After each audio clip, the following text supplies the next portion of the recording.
Hello बच्चों, पिछली बार हम लोगों ने पढ़ा था वर्ण विचार और आज का हमारा विषय है शब्द विचार।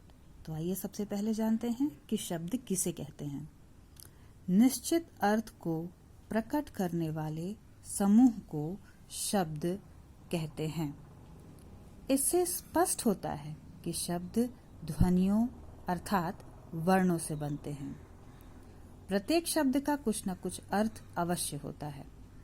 शब्दों का वर्गीकरण 4 आधारों पर किया जाता है।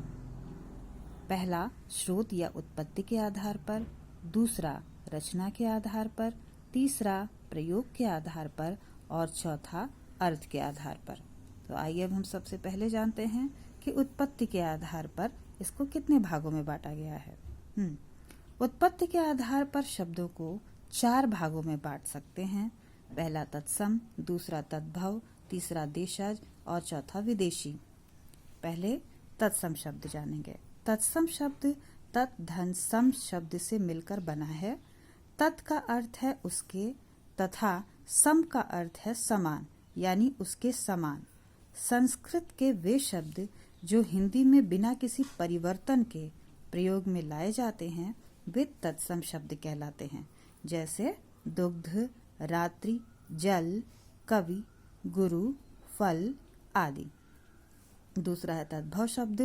तद धन भव यानी संस्कृत से पैदा हुए ये सभी शब्द संस्कृत शब्दों से विकसित हुए हैं, जैसे दुग्ध से दूध, अग्नि से आग, सर्प से सांप आदि। तीसरा है देशज शब्द। जो शब्द देश के भिन्न भिन्न क्षेत्रों की आम बोलचाल की भाषा से हिंदी में आए हैं वे देशज शब्द कहलाते हैं, जैसे पगड़ी, थैला, डिबिया आदि। चौथा है विदेशी शब्द। विदेशी भाषाओं से लिए गए शब्द विदेशी शब्द कहलाते हैं। हिंदी में अंग्रेजी, तुर्की, फारसी आदि भाषाओं के शब्द प्रयोग हो रहे हैं, जैसे अंग्रेजी के ये शब्द देखिए, school, telephone, car, radio, pen, station. तुर्की के ये शब्द कैंची, चाकू, तोप, कुर्ता, लाश आदि। देखिए ये सारे शब्द हम भी प्रयोग करते हैं और जबकि ये तुर्की भाषा के हैं। तीसरा है फारसी। फौज, कागज, हजार, दुकान आदि। अरबी भाषा से लिया गया है आदमी, औरत, किताब, मकान आदि। दूसरा है रचना के आधार पर। रचना के आधार पर शब्द के 3 भेद होते हैं। पहला रूढ़ शब्द, दूसरा यौगिक शब्द और तीसरा योग रूढ़ शब्द। आइए पहले हम जानते हैं रूढ़ शब्द क्या है। जो शब्द किसी अन्य शब्द के मेल से न बने हों और उनका खंड करने पर यानी टुकड़े करने पर कोई अर्थ ना निकलता हो वे रूढ़ शब्द कहलाते हैं, जैसे दाल, घर, जल आदि। अगर हम इन्हें अलग कर देंगे इनमें से किसी भी शब्द को तो उसका कोई भी अर्थ नहीं निकलेगा। ऐसे शब्दों को रूढ़ शब्द कहते हैं। दूसरा है यौगिक शब्द। योग का अर्थ है जुड़ना। तो जो शब्द 2 या 2 से अधिक शब्दों के मेल से बने होते हैं उन्हें यौगिक शब्द कहते हैं, जैसे अनपढ़। अनपढ़ 2 शब्दों से मिलकर बना है, अन और पढ़। तीसरा है योग रूढ़। कुछ यौगिक शब्द ऐसे होते हैं जिनका अर्थ रूढ़ हो गया है तथा वे व्यक्ति विशेष या वस्तु विशेष के लिए प्रयोग किए जाते हैं, उन्हें योग रूढ़ शब्द कहते हैं, जैसे चारपाई। चारपाई 2 शब्दों से मिलकर बना है, चार और पाई, और इसका अर्थ क्या निकलता है? 4 पांव वाली खाट। इसी तरह से पंकज, कीचड़ में जन्मा यानी कमल। आइए अब हम देखते हैं प्रयोग के आधार पर। तीसरा, प्रयोग के आधार पर शब्दों के 2 भेद होते हैं। पहला विकारी शब्द और दूसरा अविकारी शब्द।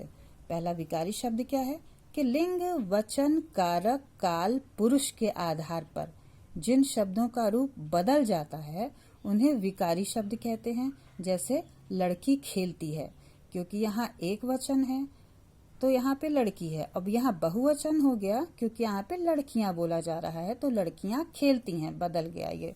ऊपर दिए गए वचनों में लड़की का रूप बदल कर क्रमशः लड़कियां हो गया है, अतः ये विकारी शब्द है।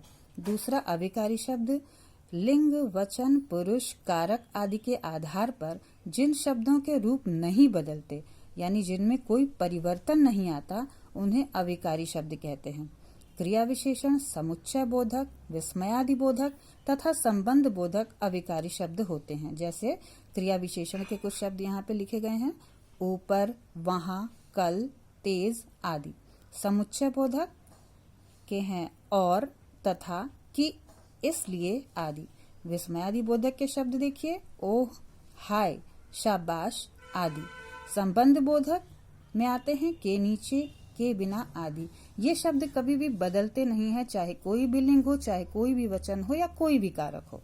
आइए अब हम देखते हैं चौथा, अर्थ के आधार पर शब्द भेद।